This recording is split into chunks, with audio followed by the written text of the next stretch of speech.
के तपाईँ पनि पिसिओएससँग लडिरहनु भएको छ? यदि छ भने यो भिडियो अन्तिमसम्म हेर्नु होला। Roll sound, roll camera, action.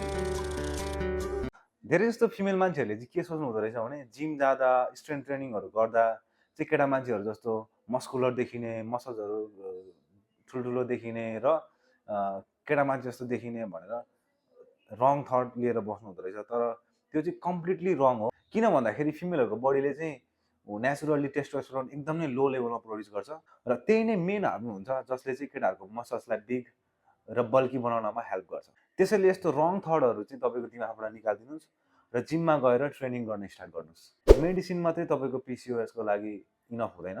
If तपाईँले डेली फुड हेबिटलाई सुधार्दै रेगुलर एक्सर्साइजहरू गर्नुहुन्छ भने चाहिँ 70 to 80% चान्स हुन्छ तपाईँहरूको पिसिओएसमा हेल्प हुनलाई। सो भिडियो इन्फर्मेसन लागेमा तपाईँहरूको साथीहरूलाई पनि सेयर गरिदिनु होला जसले चाहिँ यस्तो प्रब्लमहरू फेस गरिराख्नु भएको छ। र आजलाई यति नै भन्दै हस्त, धन्यवाद।